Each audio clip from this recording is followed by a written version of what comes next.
What's up, everybody? Down in San Diego, where my egos are extra sandy. Hey, what's going on? Welcome to the Galactic Seabass Podcast. My name is Sebastian. Thank you so much for tuning in today. Welcome. Thank you so much for being here. Happy to meet you if we haven't met already. I am Sebastian. Some people call me Seabass. I am the host of the Galactic Seabass channel. I always have been. I always will be. Welcome to the 39th podcast here on the Galactic Seabass Podcast. Your guest today is me. Last week we had Mitch Ryan. That was a lot of fun. We are definitely going to get into that roast battle at some point here and there. I guess we might as well just jump off right to it. We did the roast battle last night at the Comedy Store in La Jolla. And check it out, guys.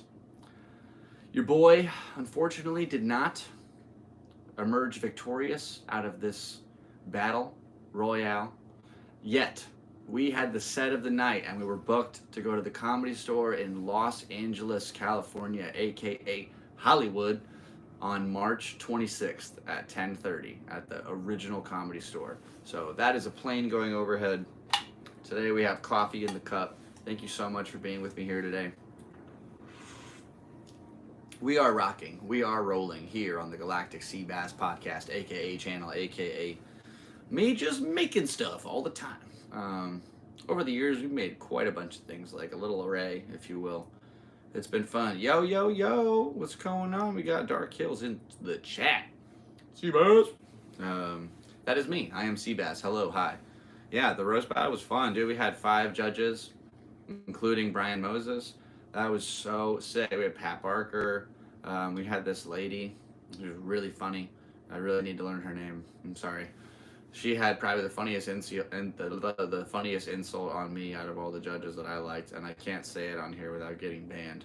But it was Thor Ragnarok, but replace Rag with the F version of that, and you could put the pieces together. Anyway, it was pretty funny. I had a good time. Really got made fun of by a lot of people, and we had a really, really good time up there. That was neat. And we're going to the Comedy Store in Los Angeles. I'm performing at the original store. Yes, that was my first time at the Comedy Store with the logo in La Jolla. Like, I performed over 30 times on that stage just doing open mics, and now it's the real deal, the real thing. Let's go ahead and make sure that everything's all up to code, on par. Are we good to go? We're rolling. We're live. We're rocking. I think it's my laptop that's actually dying. We'll go ahead and use this newly acquired charger. Call myself a charger, so I don't have to bother my neighbor anymore. Shouts out to Joe for constantly letting me use his charger. That was an absolute godsend. With all those photo shoots I've done over the last few months, I literally would not have been able to do that without his help. So thank you very, very much to my homie over there. And we don't really need Spotify open anymore. We can close that. Yeah, it was cool. That song I just played at the beginning of this is called 1-800-STANLEY. If you look that up on Spotify, I will type it in the chat box. You can just copy and paste. It's on Spotify. I made it a couple years ago, like during the pandemic. I forgot I made a rap song, so I put it in the chat right here. If you look this up, you can find a cool little rap tune I made. It's on the internet now, streaming. I couldn't figure out why it wasn't playing for years. I couldn't find it. I'd have to Google the name of the song, and it would take me to the Spotify, but it said you can't play this song in this country. And I thought to myself, why? I live here. So I ended up reaching out to TuneCore yesterday, and they said I classified it as spoken word, and we weren't allowed to play spoken word in the US or some kind of crazy bylaw like that. So I fixed it. Now it's hip hop and rap, and it's streaming. So that is pretty cool. Yeah, we've been doing lots of stuff over the last few days. I went for a bike ride on Willikers. What was that? Monday? Something like that. Supposed to be a super normal little e-bike ride, just cruising on the cliffs.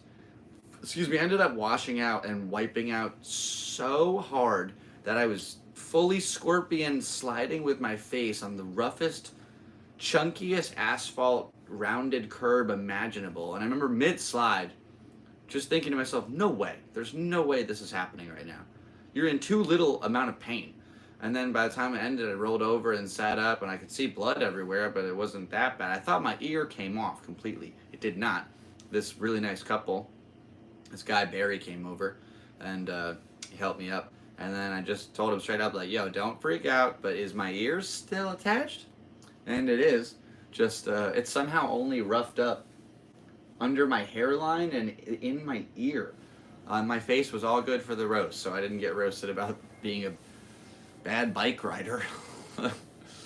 It's funny, you know, semi-professional for 20 plus years, still fall just riding down the street sometimes. Washed out on some sand. That's San Diego for you. Rock and roll, baby. Where my egos are extra sandy. That's the first line of that song that I just played, which is pretty funny. Man, oh man, what a good time. It's a crazy little world that we're living in. It's a crazy little world we're living in. That's like literally the line of that song. What, it's a crazy world we're living in. I don't remember the rest of it. Let's see, I wrote down some subjects so we don't go off the rails too bad right at the beginning. Alright. Yeah, speaking of the copyright stuff, or just like, you know, internet bylaws, I made this whole parody song to Eminem's Lose Yourself. I call it Choose Your Shelf. To me, the funniest line of that song is the spaghetti line right at the beginning. Vomit on the sweater already. Mom, spaghetti, he's nervous.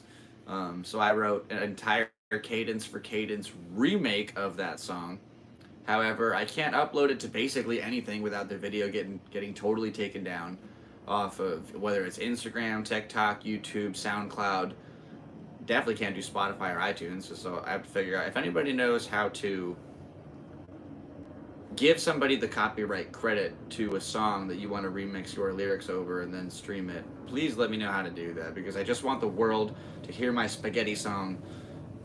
They need it. It's not bad. Oh, man. I have it written down here somewhere for sure. I have no idea where it is. So yeah, that's been a constant little struggle. That's been a spoonful of spaghetti, I'll tell you what.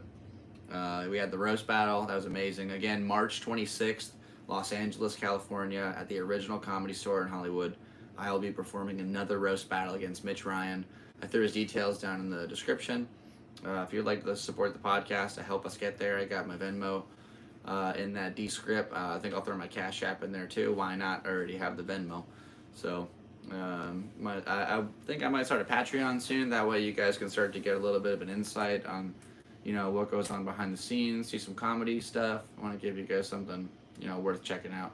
Make some really low, super low number as for a monthly subscriber thing.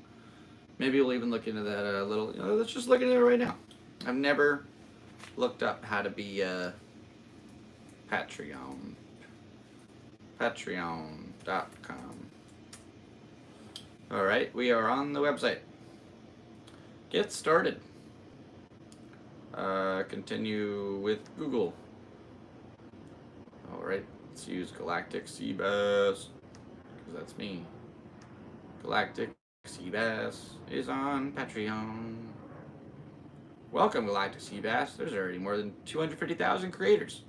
There's about to be one more. You! That's sick. Okay,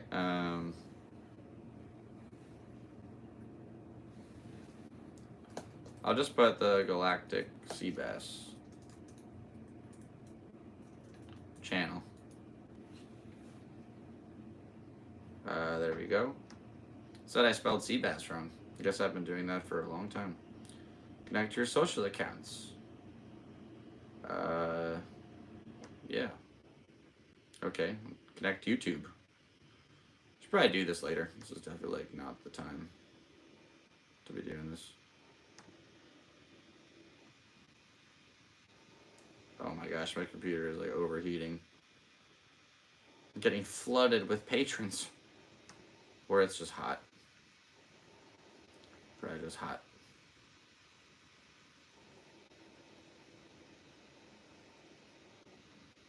Wow, cool. Yep. YouTube. Connected. Awesome.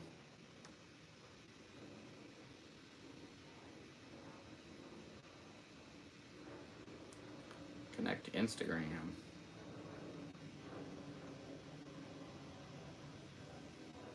Oh, that's the wrong Instagram. I gotta sign out and sign to another account. Okay, well, that's cool. So we connected the YouTube to the Patreon Galactic Seabass channel. Ways to earn money. Okay, cool. I think I have some things to look at later. Start a paid membership. Sell digital products. Oh, really? You can do that? Oh, that's cool. That's really neat. There's a publish button, so I need to do some stuff first before we go ahead and make it live. All right, well, that's fun. We signed up. We signed up for Patreon. That easy.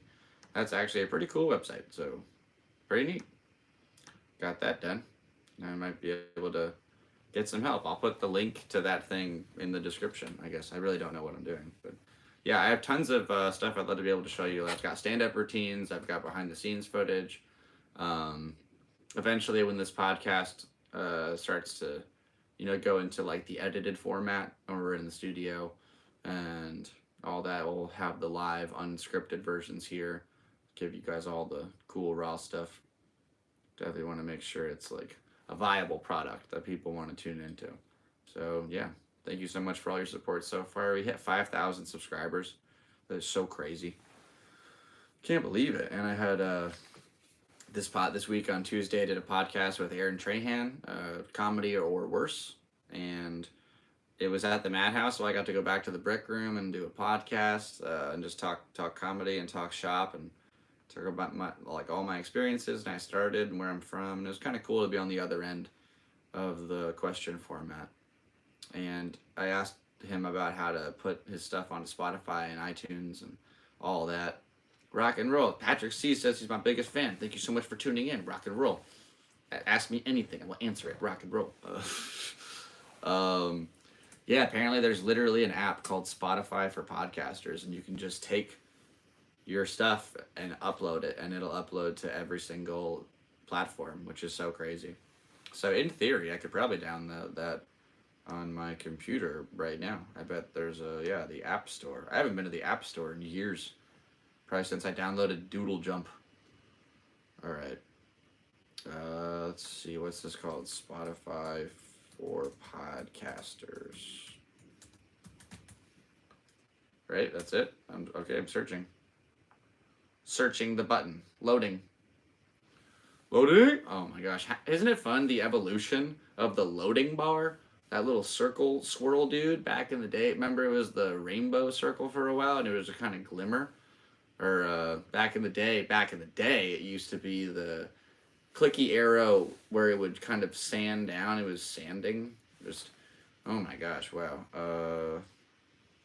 Notify for Spotify, mini play for Spotify, friendly streaming browser. I don't think this is a laptop app. I think this is only available on like iOS.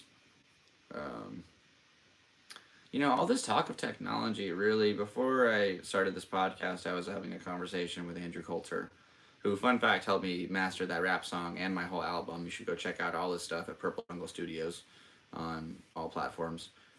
That dude, he, first of all, is an incredible individual, so thank you so much. And Rick or Hans, okay, this is totally not related to this thing at all. He said, I told this guy, ask a question, I will answer it. He said, Rick Diaz or Hans Kim? Longevity-wise, Hans Kim. I don't think I could listen to Rick Diaz be sad for like a whole year. Hans is at least switching it every once in a while. And I think that night at the arena, Rick had better jokes. But again, it's just like, what do you want to hear every week? Do you want to hear something new? Or are you going to be like, I am sad, and I'm skinny, and I have glasses, and I'm from Belgium. So that's pretty much it. Anyway, I was having a conversation with my friend Andrew Coulter. Ask more questions. Thank you. And so I was having this conversation with Andrew where basically he was, last week he gave me a bunch of ideas for stuff to talk about on the podcast. And this week he told me you should talk about the Industrial Revolution.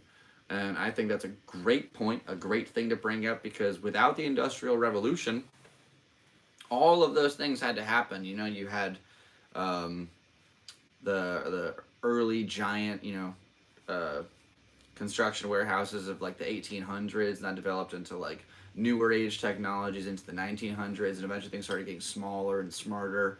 I mean, there's more there's a what is it, a million times more data in an iPhone than the computer chip that supposedly went to the moon. Um, Whether or not it went, that chip existed, and just the amount of data they had, a megabyte was this giant brick thing, and now, a megabyte is almost nothing. You can get a terabyte that's this big. It's 1,000 gigabytes, and it takes what is it, 1,000 megabytes to make a gigabyte, and then 1,000 gigabytes to make a terabyte.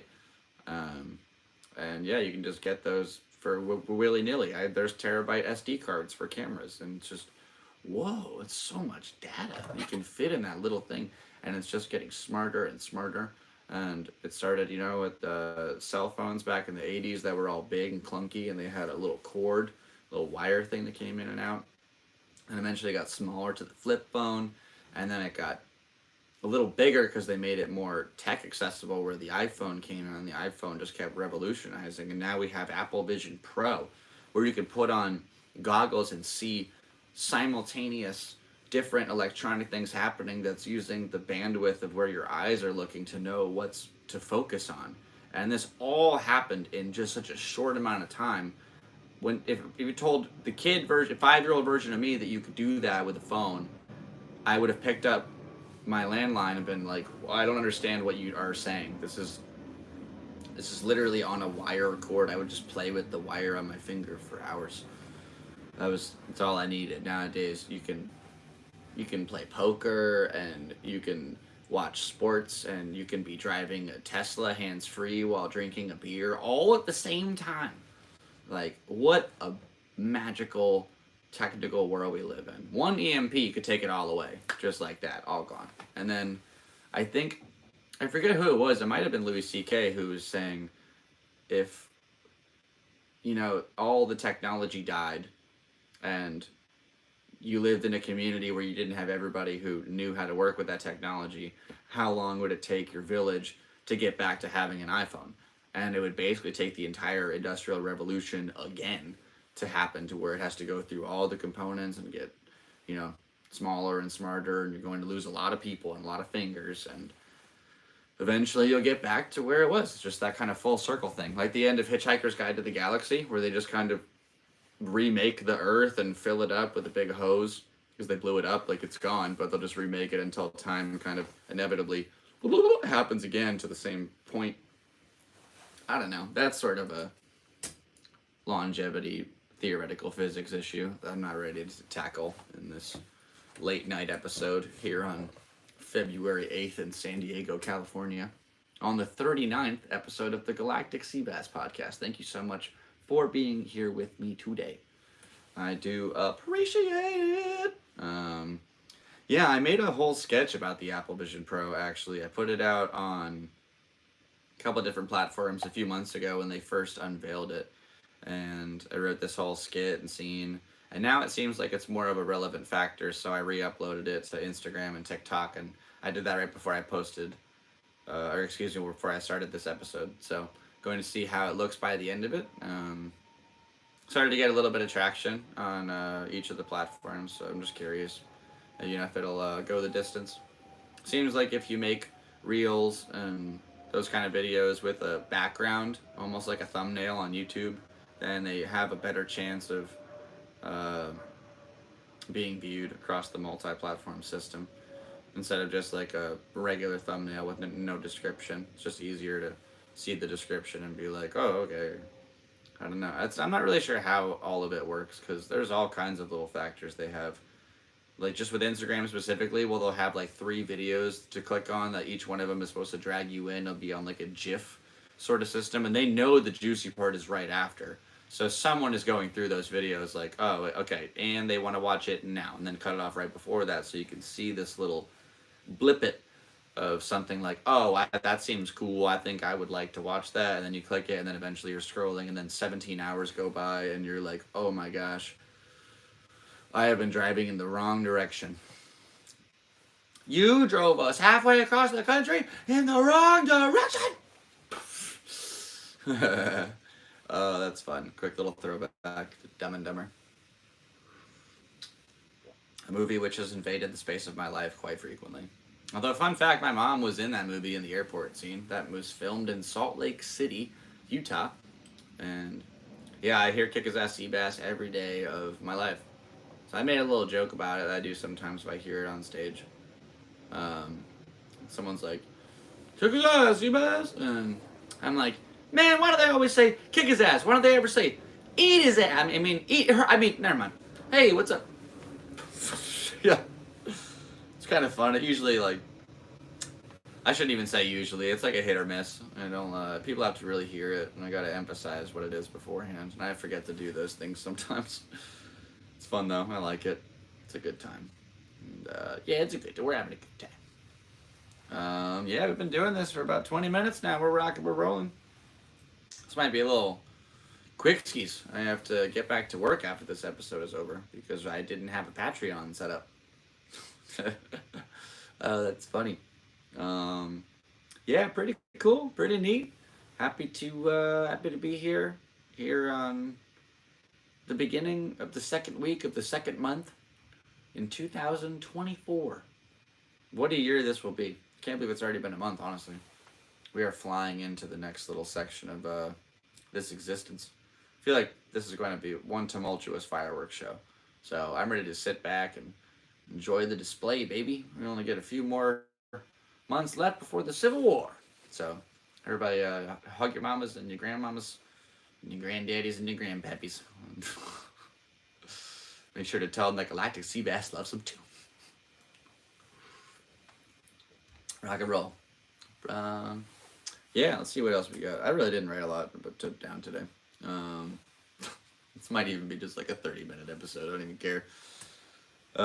We had something kind of crazy. I think a year ago, Bumble filed a class action lawsuit where they basically took straight white male profiles and made them not findable or something. So you couldn't get dates just because you were straight and white. So we're making a comeback, baby. And I'm getting an undisclosed number check here in a few weeks. So shouts out to Bumble for discrimination. Like, discrimination's never felt so sweet. I definitely am not. I will never know what it's like to not be this. You know, this is all I know. I can have empathy and sympathy, and do history on or research on history to realize what happened and try to prevent future happenings from being similar. And I have a pretty strong stance towards intolerance. Like, I love a good racist joke. You can take anything and make it funny. I think Patrice O'Neill said it best when he said, funny and not funny all comes from the same pool. Just this big old cauldron of ideas and thought. And when you try to make something funny, there's a chance that, if you have to think it's funny first. If you don't think it's funny, then you shouldn't do it. And then, secondly, it's just about like finding the line and then slightly dipping your foot over the edge of it and seeing how far you can kind of shimmy on over before it's too far. And then eventually you're slowly like pushing this line back so that you're able to, in theory, talk about whatever. Because in theory, you should be able to talk about anything. I mean, in theory, communism works. But at the same time, freedom of speech is everything. Just because you hate the speech doesn't mean it's hate speech. That's the easiest way to put that in like a simple, easy to understand terminology. There's a lot of things that people don't like or they get offended by or they're triggered by, and it's just, yeah, okay, great. Then you have the right to say that you don't like that.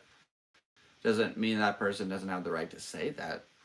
They should be able to say whatever, because without idiots spreading opinions, you can't tell who the idiots are. And when thoughts are subjugated to only a small selection of who gets to make the language, then everyone's freedom is at jeopardy, and nobody wins in that kind of circumstance. So I think comedy is an amazing realm where you're able to like take the things that you want to say at work, you just don't feel that you can, and go do them in front of a whole bunch of people, strangers, just saying absolutely bizarre, wacky, G Williker kind of stuff, and it's fun. And sometimes it works, and they get laughs. Last night we literally just made fun of each other with three different jokes and comebacks to the jokes. It just got, the judges liked us the most. Just wordplay, just taking words and throwing them back and forth. It's cool. It's really neat. I felt really present up there. That was my 463rd set. Actually, we do have our checklist. Might as well just go ahead and jot these numeros down. Good old numerals. I think I did have a bunch of stuff on the counter I might have wanted to go over, actually. We'll see what we got here.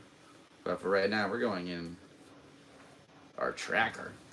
This thing, it looks absolutely bonkers at this point. Look at that, ladies and gentlemen. Oh, that's fun. I still like this first page. Do not leave on roof if lost or left on roof. Please, you can call me if you watch this. I'm just going to leave a screenshot right there. That might have been a bad idea. Well, whatever. Oh, there's a cool stamp that my ex made. It's a sea bass with a fish, and he's wearing sunglasses, and he's smiling. And that's pretty cool. That was an amazing gift. I really hope she's doing well. We have not talked in a long time. I'll tell you that. Let's see. All right, 461 went down this Tuesday. So if today's Thursday, that was the 6th. So that was 2-6 at the American Comedy Company, or ACC, as commonly referred to by locals. Set number 460. Forgot the 4. I literally just wrote the 6. 462 went down on the same day. We did a little double. I'm going to put a little trailer park after dark, or TPAD apparently is the acronym for that. Just found that out. And then finally we got the sick one right here. All right. Number 463 was on to 7.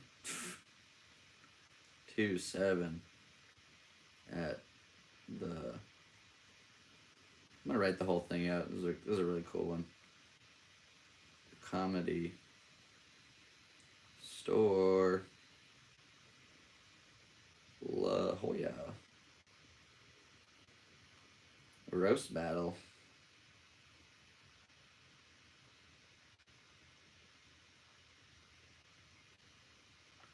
Roast Battle.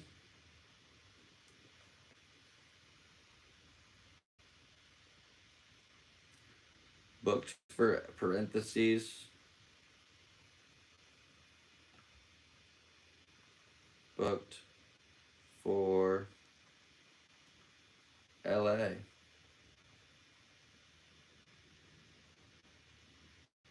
Smiley face.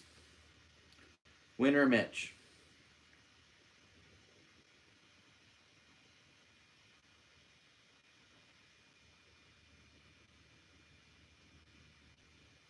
Winner Mitch. So that means the next one will be 464.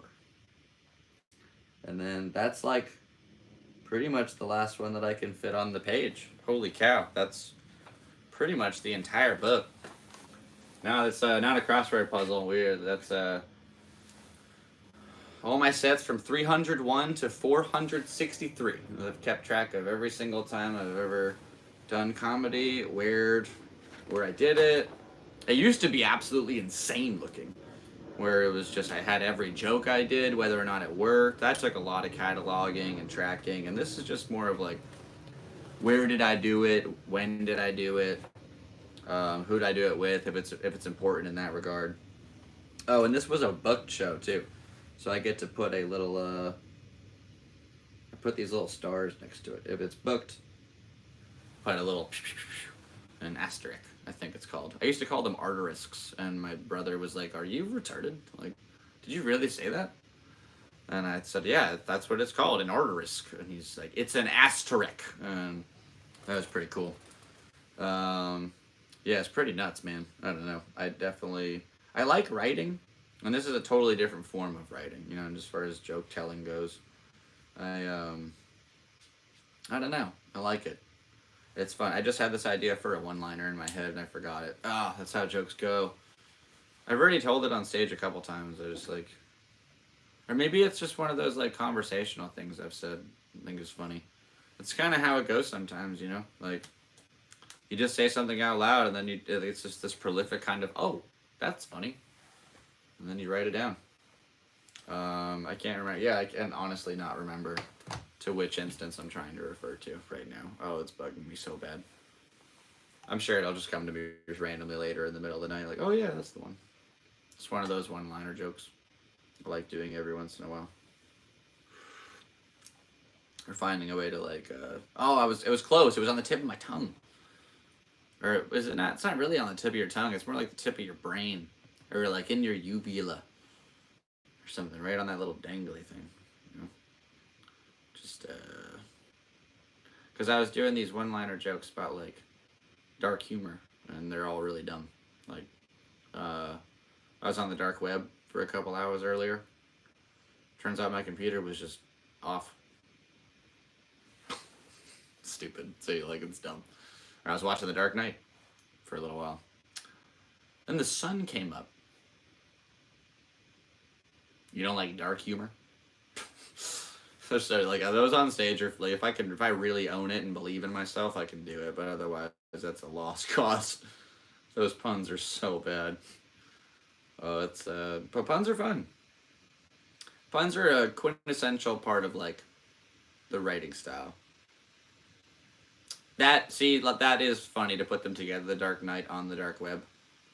Yeah. There's a way to put that together. If you really want to make it fun, you could talk about like Spider-Man because it's a web. I don't know. Like there's maybe. Oh boy, I'm dying. Maybe that's a stretch. Hey, a plane. Convenient. God, I wish I could remember that joke. Ah. It's all good. It's somewhere in the old brain stem. Well, like a few times, I don't even know if this is funny. I got a few people watching right now. Like, my dad passed away on March 21st, which on a calendar is 321. So to me, that number's always been kind of special. You know, like 321, then poof, you're gone. I kind of throw that into like my little storyline. But I went over a video one time where that worked, and it was like, it got a kind of a hearty chuckle out of the thing. But I didn't even mean for that to happen. I just thought it was a good way to like, because that's the day that's the day he passed away, and that's the day that I was doing the show. I'm like, oh yeah, this day is kind of special, you know. So that's coming up. How many years will it have been? 16? That's nuts. Wow, what a trip. I'm 30 years old. It's like a lot. Oh wow, it's more than half for sure. Yeah, my brain is only telling me to try to find this joke. Let's see what else we got up here. We've got my special super evil numbered waiter checkout thing that I'm waiting for some set to write notes on. Some set one of these days. I'm gonna write something on this paper. So hoping it would be like Kill Tony or like we got the Comedy Store now. We could totally do it for that Mitch roast. That'd be a cool one. Use those devilicious powers. We got some plane flights. When I went to see my mama. Shouts out to my mom. Hi, if you watch this thing. Sometimes she does. Hello. I love you. And got some car paperwork. When I fixed my car. Again, thank you so much for helping me fix my car. That was amazing. Yeah, this is an incredible little... I bet I could show this to any car person and just have them be like... They'll get a glasses prescription to take them off and look at it a second time. Or maybe like just to put them on and look at it extra squinty-eyed. I'm not really sure how glasses people emphasize whether they take it off or whether they put it on. And the glasses would be like an emphasis for like, ooh, this is interesting. I better pay attention. That seems how that works. We still Still got roofied on my birthday, so I tried to call a lawyer to get everything all settled in that department. And it's been a long time since I even tried to like bother with it, and they basically told me I would have to take on the venue in small claims court, and I'd be at the burden of providing all evidence. So yeah, I'm basically screwed in that regard. I have new teeth, so that's good, and a big Harry Potter scar for the rest of my life. So thank you, officers. They said if I did take them to small claims court, though, I could subpoena them for the footage of what happened, and that's pretty much the only way that I could get my hands on the footage of what happened that night. So if anybody thinks that's like a worthy idea into pursuing, let me know in the comments below. Otherwise, yeah, that's kind of a lost cause. I hate talking about it, bringing it up. But like, I already have to live with it all the time. It's just, I don't really want to go through the extra parts. But if I could just go to court enough to get the footage, that's all I really want. I want to know what happened to my face. I'd like some closure. That's about it. We went ahead and made a massive mistake over at the American Comedy Company this week. Whoopsie daisy. Wondering if I should even... Yeah, I still love the club. I just made a mistake. Like, I got my guard card a couple years ago when I was working for this bar. And I was outside of the venue towards the end. I didn't realize they already did last call. And there were these 3 adults outside that wanted to go in, but the door was closed. And the guy who was working door was literally doing a set downstairs. So I thought I was helping. I checked their IDs and let them in. And then I got a message the next day. They were like, dude, you don't work here. You can't be checking IDs. And so I'm off the mic for a month, which sucks. But they said, they noticed that I work really hard barking over there, and like I do a lot for the club. So it was actually supposed to be longer, and they totally like gave me a lenient thing. My bad, guys. That was totally on me. Every time I try to help, it just it helps them, but it doesn't help me. It's all good. I still love the club. Shouts out for everything, you guys. I did 50 sets at American Comedy Company last Tuesday, which is 50 times on that stage. Some amazing names have been there. You know, Joe Rogan, T.J. Miller, Norm Macdonald. Just down the line. List Maria Bamford. Hannibal Buress. Let's just... There's a lot. It's a really cool club, and cool people go there all the time. So I made a major goofball move, and I'm very sorry. And thanks for working with me, guys. And again, my bad. It won't happen again. That was silly, though. That's just such a me thing to do. Whoopsie daisy. Oh, this is cool. We got our drink voucher from when I went to the Vulcan. And I wrote down Sam Pickett, because I think that was my favorite set I saw that night, besides obviously Tony and David and Cam and Hans. It was sick, yeah. But this guy, I never heard of him. That was the Sam Pickett or Sam Plickett. I don't know. I looked them up on Instagram and I can't find them. If anybody knows Sam Pickett's Instagram from Austin, Texas, put that in the comments, please. Let's see what else we got. Oh my gosh, I remember I went through. There was I'm gonna try to work my way through this have I seen the last Saw movie? They seem like so insignificant at this point. Is it Jigsaw? Alright, so we got none of this makes sense. I know I wrote all of this, but like, this is Jimbly Jangle Gargan. This doesn't mean anything. Yes, it uses Roman numerals. Nice job. Good observation, Seabass. In the first one, you meet Jigsaw, Dr. G, and Amanda. Number 2 is Amanda's rise. Then you learn about her fear of needles. Yeah, see, none of this makes sense. This is I will frame this. I do like that there's one lyric of a song that I kind of had an inspiration for on the back. It says, "You're silly and funny, make a rainy day sunny." Like that wasn't the key or the cadence when I wrote it, but fun lyric. So that's neat. I don't know what to do with this. Jill is Jigsaw. Oh, gave it away. That's what you learn in 5. Oh, but it keeps going. And then, yeah, eventually it just kind of falls off the rails. Oh, you meet Dr. Gordon again in number 7, though. which is kind of cool. Yeah, he was you find out he was like the guy who was able to, sew. All these people were put into these pretty medically precarious situations where it's like they could live, but this was obviously done by a professional, a sick professional. Yeah, so that was Dr. G the whole time, and he puts Hoffman in the OG box because the only request that the main Jigsaw dude John had was leave my wife out of it, and he would not do that because he went after the wife, and so he told Dr. Gordon, like, if anything happens to my wife, then you gotta take over. And he's like, all right, I'll do that. Just keep in mind, Dr. Gordon's the guy who cuts off his leg in the first one. Maybe there is some cool stuff in here. Yeah, and then in number 8, you got the first game was confusing, passed out guy. The first victim was John's nephew. The first person to jam a cog gear didn't work. Oh, the first person to jam a cog gear. Because, like, in all the movies, you're watching these contraptions, but just watching the thing wind down, and, like, there's wrenches and pipes everywhere. Just jam something in there and stop it, Like, I don't know. I think that's probably one of the most major things throughout the series where, like, you're just watching it happen and just stop, do something. You're just standing there. Like, I get that it's precarious and probably gnarly. You just saw it happen 4 times, though. Like, yes, this is the situation you're in. Start to do something about it and stop watching your friends die. Just, that was annoying. Then you find out, like, is John alive? John's alive, question mark? The doctor is a bad guy. The nephew's dead. Half of the movie was a flashback. It went back to, like, the very beginning because you were watching, like, his, like, first victim or his first game or something. They were really good about killing that guy off and then, like, bringing him back over and over and over. But yeah, pretty much, like, it ends and begins with, like, the same characters. It's, Amanda doesn't make it. Or Amanda, when does she get knocked off?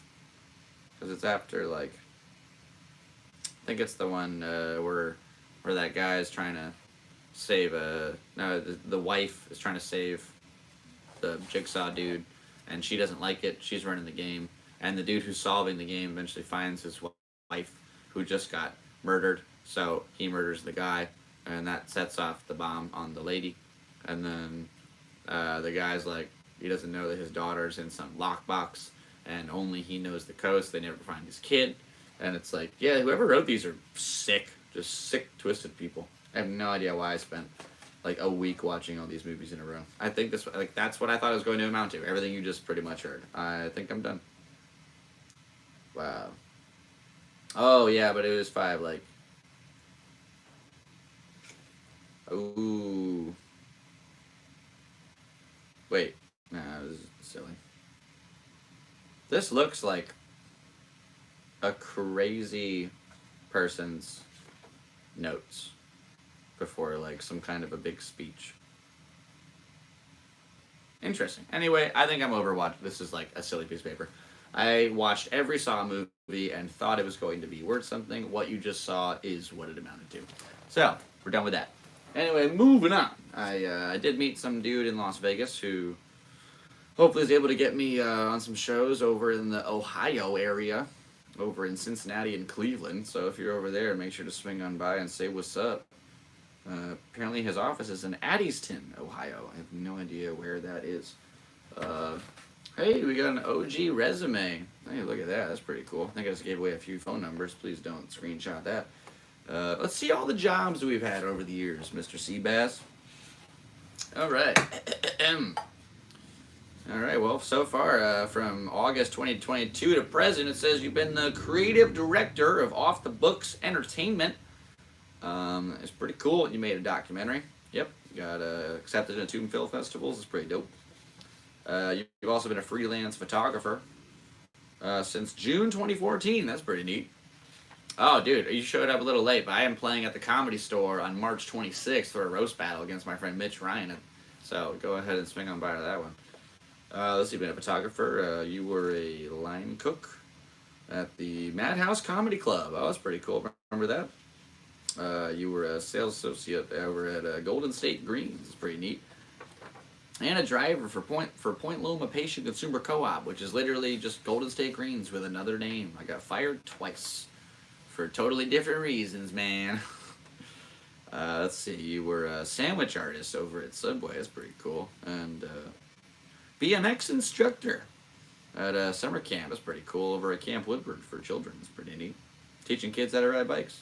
Custom house framer over in South Dakota. That's pretty neat. Oh, you also worked at Zoomies in 2012.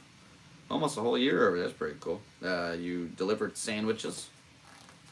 That's pretty cool. We're missing a whole page of the resume here. I'm missing like a whole bunch of jobs. Is this double-sided?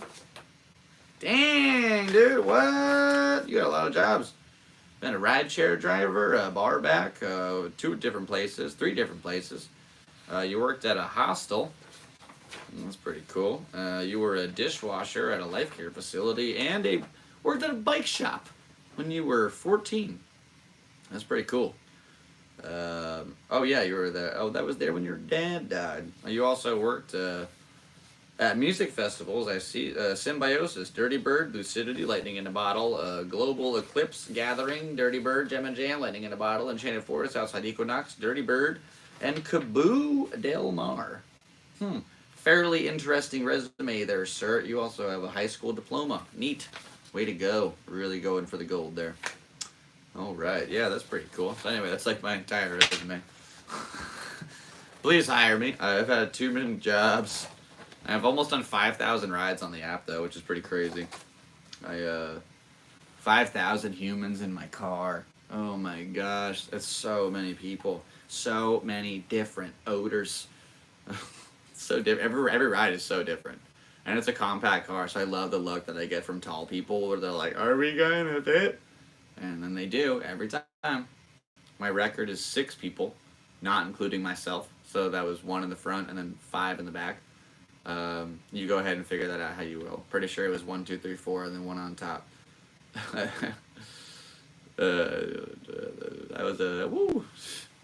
That was a crazy ride. When I grow up, great question. I would like to do something like this because I think I'm basically grown up now. I always thought when you were a kid that being a grown up, you'd have it all figured out and put together, and you'd be, in charge of your own accords at that point. Yet, I'm at the point where people are calling me sir, and I can't figure out how to do dang near anything. So, it seems as everything in my life has been leading up to be a comedian, honestly. That's really like the one thing I can see myself doing with the longevity of my existence.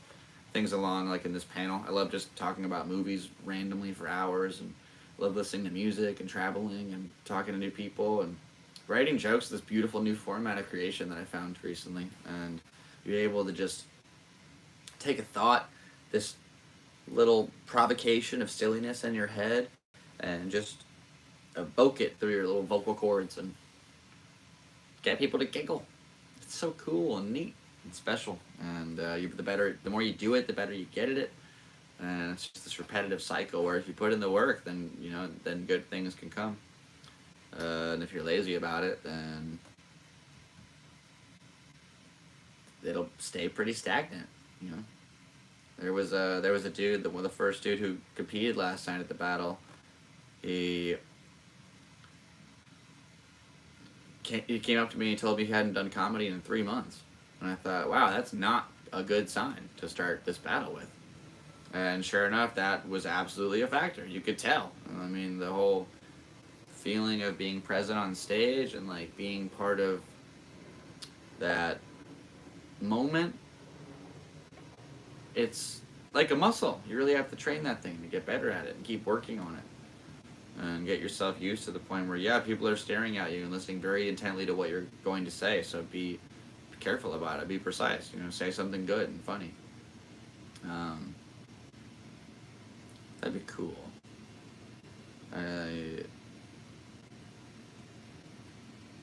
I literally can't read the last word that you wrote because there's a big heart over it. So I'm just going to put a smiley face. That way I can read what you wrote. Have a host reel. Like from all the videos I've made already? Or from... I'm just confused what that means. I'm sorry. I'd just like to clarify. That'd be a cool idea. I've tried to post like certain clips and stuff that I think will be popular on those like little segmented um, frames. Yeah, that would be kind of neat just to go back because there's so much footage from each of those events. Like there have been, if you just go back through the videos, I tried to make like a festival highlight video where I pulled a bunch of my favorite clips from over the years and put them together like Robot Chicken style. I think I literally stole the Robot Chicken little does that static transition change, and so that's like a 5-6 minute video with a whole bunch of crazy clips. Could section it out like just Burning Man specifically, or like the eclipse is coming back up in Texas, so that's probably going to be like pretty popular subject matter. I mean, the Texas eclipse is in April, and Kayla hit me up. OG fans of the channel know Kayla's OG. She also watches this thing, so shouts out. What up, Faye? She invited me to go with her to the Texas eclipse. So yeah, maybe we could make like another little travel vlog series. I told myself I didn't want to do any more of those. The last one I did was Lightning in a Bottle, and definitely changes the atmosphere that you have at the event. But yeah, having some kind of like dedicated, maybe like switch it up a little bit, turn it into like an interview sort of style thing. There's a lot of people that have done that over the years and like found ways to go super viral just from like music festival content. Yeah, it's just a matter of like, usually I'm by myself, so I have to film everything myself. But if I had like people with me to help as like as a team, that would probably be like number one as far as like making better content. You know, get some mics and go around and do the same silly antics, but with like a better version. Burning Man, you can't really do that. Kind of like goes against. I guess you could. There's nothing really like that'll stop you, but it's a tough environment to try to like be commercial about. Like all my Burning Man videos are demonetized because I don't want any kind of like money coming from that kind of a thing, because that goes against one of the major principles of the event is just decommodification. And so when all my other like I have other monetized stuff on my channel, and that's why I like if you guys could help support me. Monthly, we'll try to get this Patreon all set up. Then I wouldn't have to rely on like any ads at all. I'd love to run like an ad-free channel, honestly, if I could get the support enough to just be like sell some merch or figure out. I don't know. I need money. That's why I have to go back to work after this episode, but that's okay. Yeah, I think I've submitted for representation before. Like, I did get an email or host stuff from those bids is gold. Travel channel. Ooh, that'd be sick, man. Honestly, like, I am not kidding you when I tell you that I've seen videos that are very similar, but they'll pay for this kid to like go to Coachella or go to some crazy event, and he is the most boring person to listen to or talk to. It's just like, what are you doing? Why are you wasting your time with this? So I've definitely submitted before for things like that in the past, but not specifically in that regard. Just take like if you want to go comment, I know like it seems like you've probably seen a couple of those. If you want to comment just a regular comment on your favorite video, I'll chop that up and make a little thing out of it for sure. Just in case there's anything like in specific. Yeah, those were fun though. I made videos over festivals for like 3 years straight, and then COVID hit. So I was one of the last people to like get in pre-COVID festival footage from a lot of different events, and learned a lot about videography on that trial, like throughout that journey. Because it definitely, if you go watch the first couple of videos comparatively to the last ones, there's sound added and like the transitions were more seamless. And yeah, dude, that was crazy. And then we did some interviews at the top in the RV. The comment says climbing the car skewer was memorable.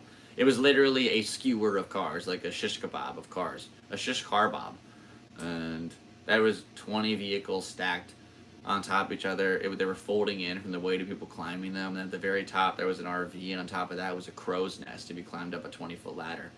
And you could see the whole spectrum of the event from super high above. That thing was closed down almost immediately on, let's say it opened Monday, it was done by Tuesday.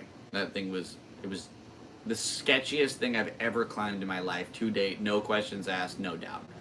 To be sitting on, like, having your legs lean off of the hood of a dusty Cadillac, and you're the 17th car up on a spire with your feet dangling over, no harness, and the amount of broken glass and jaggedy metal climbing that thing was so ridiculous, dude. I remember going through a subsection, I had to, like, and suck my gut in to make sure I didn't slit my stomach open on the way down, dude. It was just dangerous. That was funny. But yeah, that was cool. That was a great little... Glad I showed up on Monday for that one. I remember watching a dude climb down the side of it on the wires, and I tried to interview him, and I realized he was just absolutely toasted, and there was no words I was getting out of this guy, so I just high-fived him, and he went on his way. That was crazy, man. Yeah, that was a good burn. There was a girl there I went with who made it awful, but I've talked about that before, so I'm not doing that again. Yeah, I love Burning Man. Last person I went with was this lady. Different lady than I just talked about 10 seconds ago, but this one was very nice. And we broke up at, like, the main event. It was a bad time. It's like, you sure you want to do this now? I'm very wide-eyed. Look. That was a great conversation, though. That conversation kind of got me back into thinking about comedy. Not even kidding. So, I hope she's well. I am sincerely doubtful she will ever watch this. However, I hope all's good in your life, Miss Lady. And, yeah, it's pretty cool. I don't know, the Burning Man experiences I've had over the years have been really memorable. Rememberable? I've been saying that a lot recently. It's memorable, not rememberable. That sounds like a Harry Potter thing. Like the member-all. The remember-all. My English is getting askewed. I need more coffee. Coffee.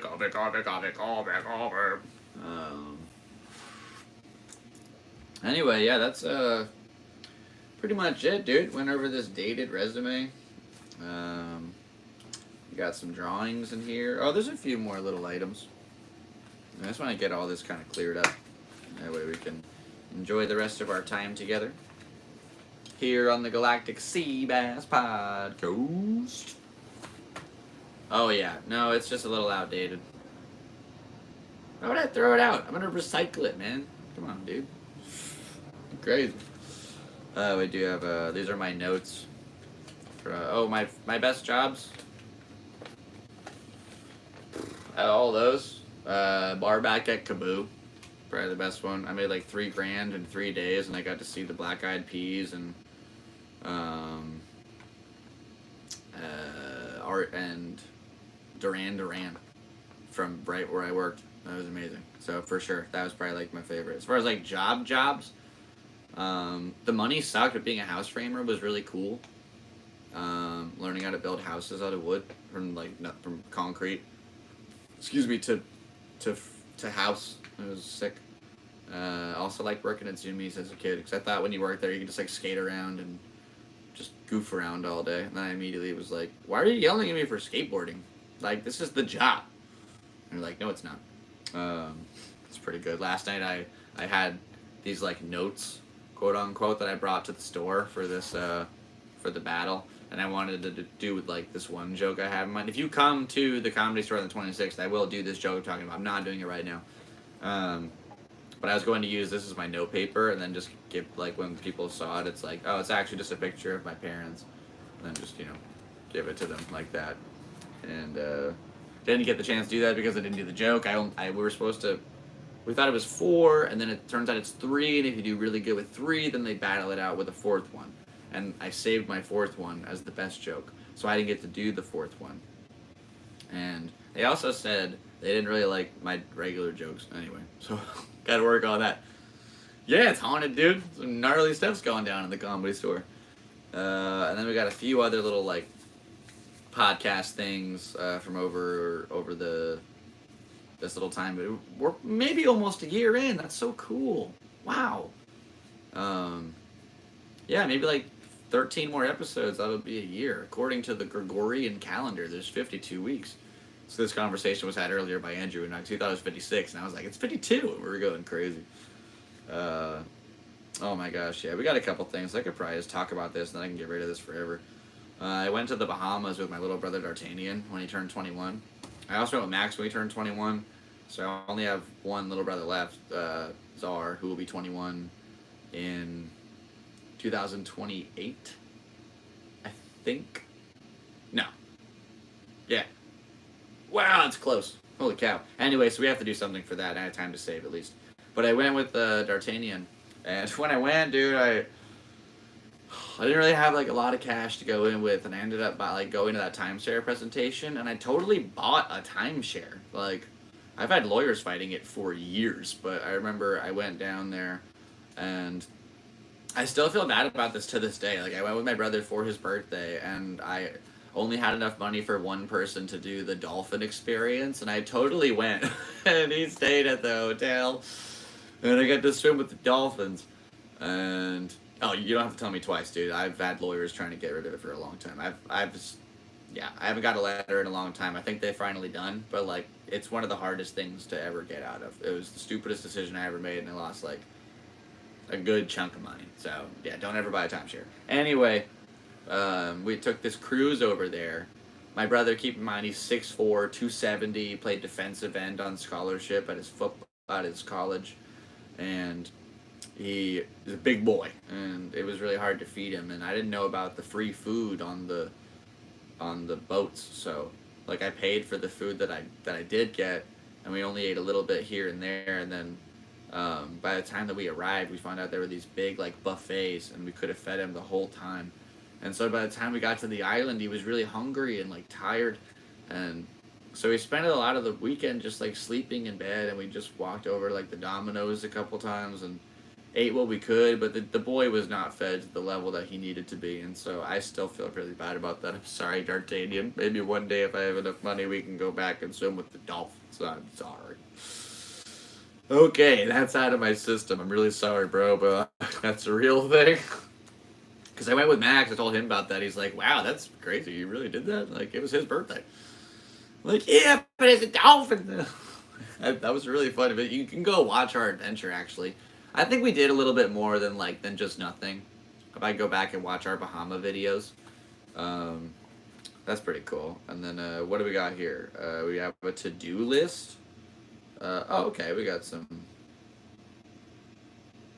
Oh, this is this is like from the last one. You know, on the last episode we talked about feng shui. It might have been even 2 episodes ago, but you know, recently I established the layout of my house. I've never had so much space in this little home, honestly. So honestly, last night at pool, you really upset me, Kelly, but thank you so much for your help with moving the furniture around. I really do appreciate that. We moved everything, and there's so much floor space. Before it felt like there was nothing. Like, my house was this little tiny box, and now at least it feels pretty spacious. You can like walk through it, and there's distance. I could like run in circles if I wanted to, or dance with a girl, like, or do breakdancing, or yoga. There's a whole bunch of cool opportunities to like just do in this little center section. So, and we can get some bar stools, and people can actually sit at the island. There's a little bit more work to do that needs to be done. A bunch of stuff needs to go on OfferUp and like Craigslist, and just want to reduce.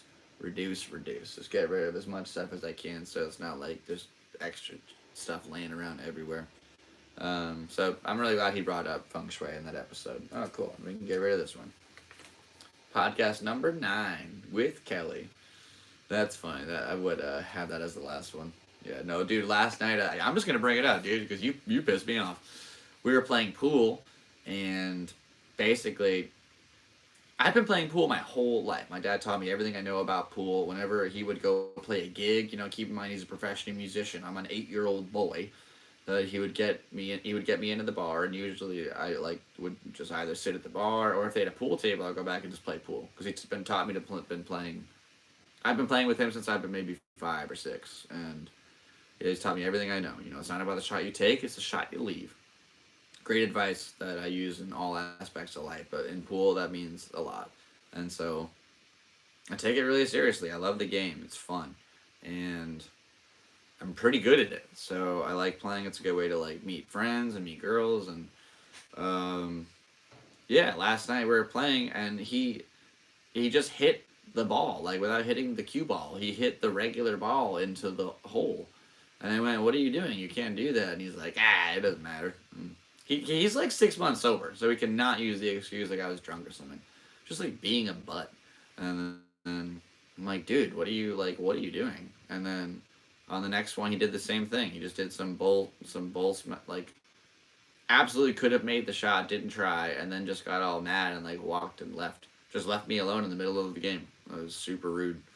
So yeah, at the same time, like we've had some good times together. He's a good person, a good heart, and he believes in my comedy, and I think he's a good person, and he should do comedy himself.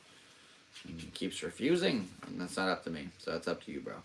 But yeah, I don't know. Wow, podcast number 5 just says Shark Kid, Double Fortune, and the Comedy Store. Wow, the Comedy Store, which is what we're going to. Podcast 5, we were talking about it. 24 episodes later, we're booked. Wow, that's cool how time goes on. Let's see what we got. Diddy stories. Yeah, P. Diddy was my next door neighbor at Burning Man. My tent mate, Allie, she told me that she was on the RV with him, and he said he had 3 pounds of ketamine.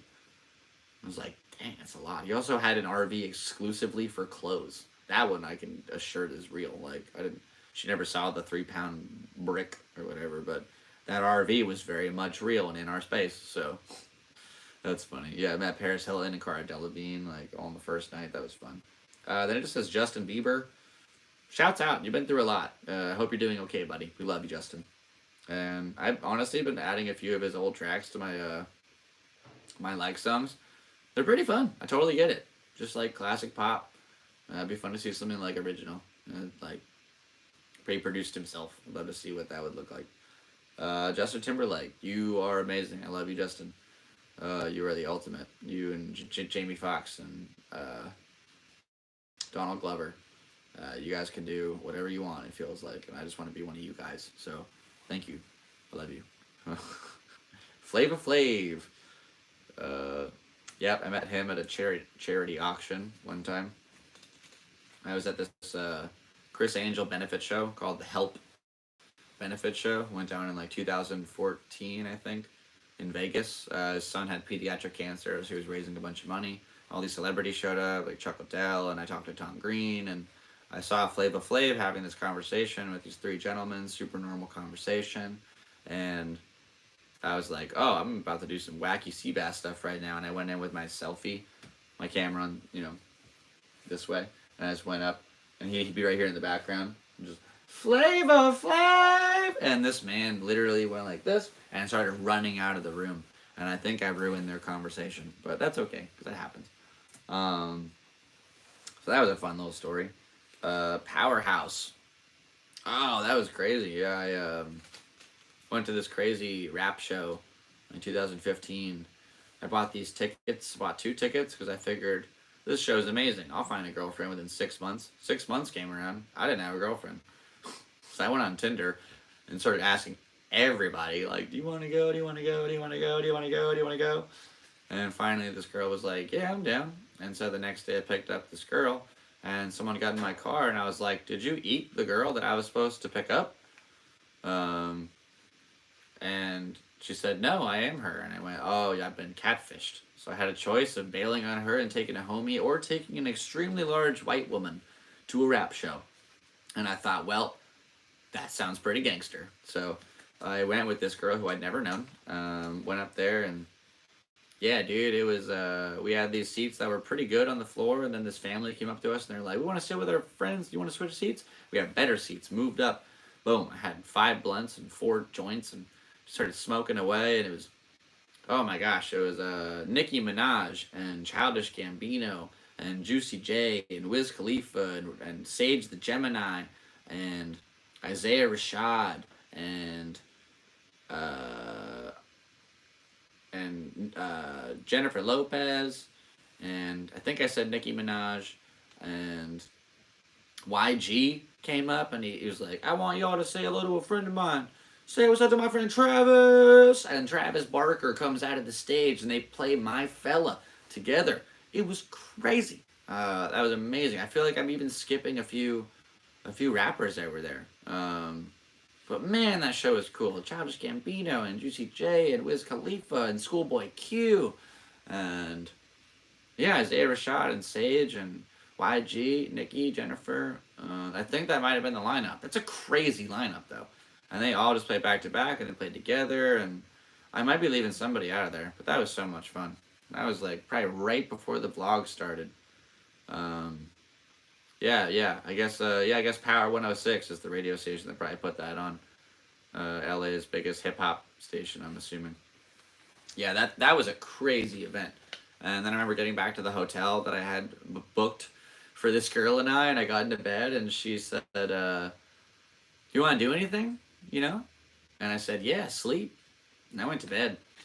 And the next day, I gave her a ride home. And never put my hands on that woman. So it was pretty cool. Like, I'm sure she felt really bad about herself afterwards. So she either became a lesbian or went to the gym. Either way, I helped that girl and I took her to a rap show. So that was pretty cool. And yeah, that is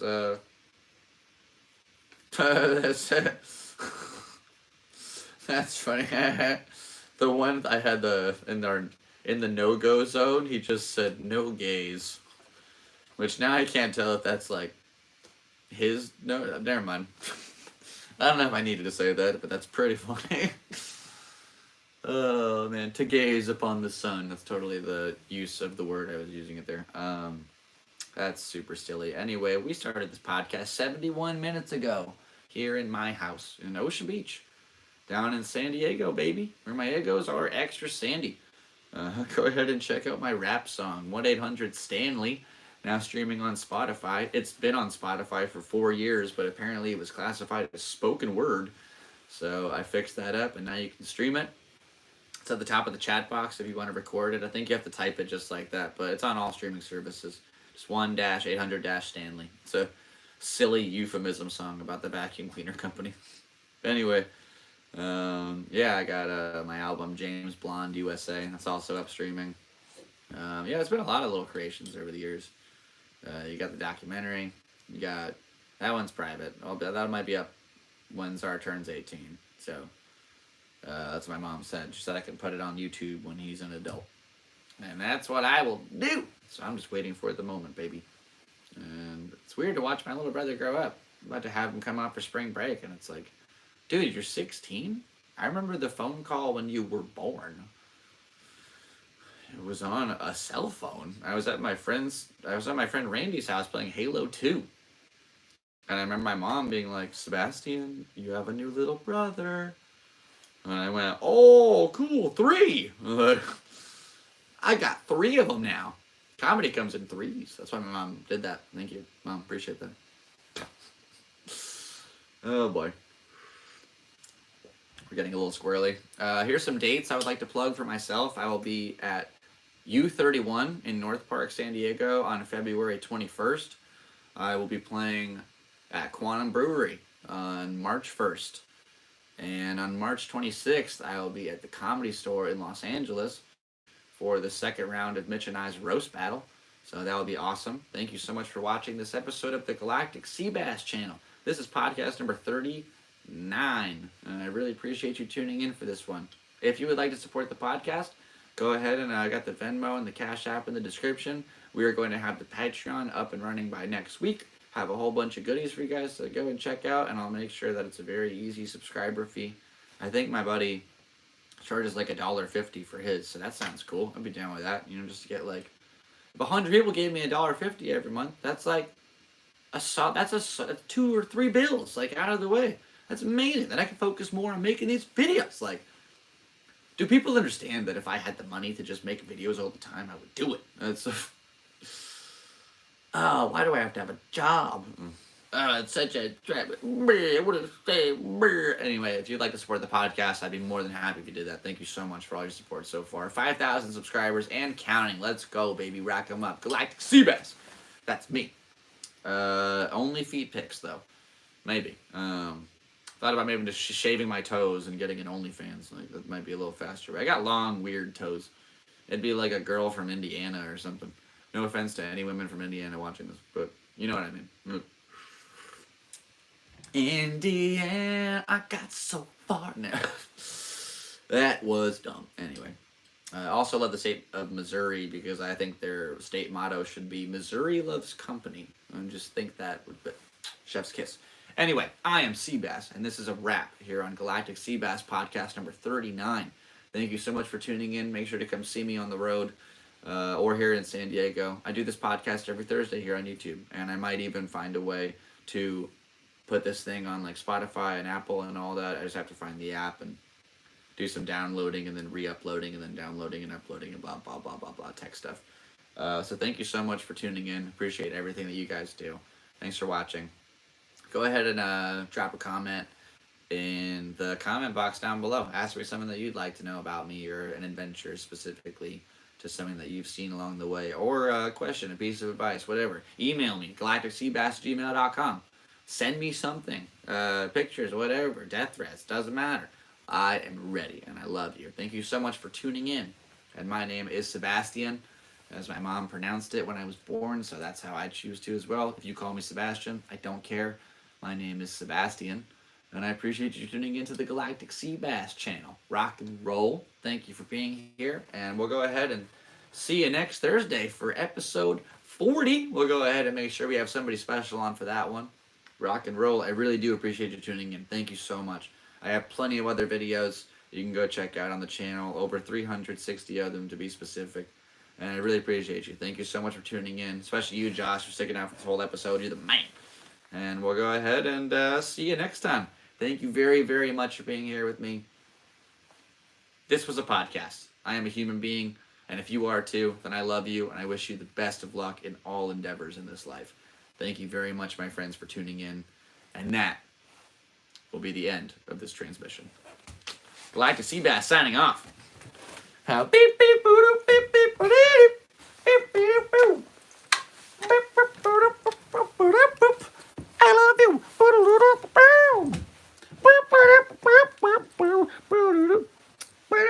Where's the end button?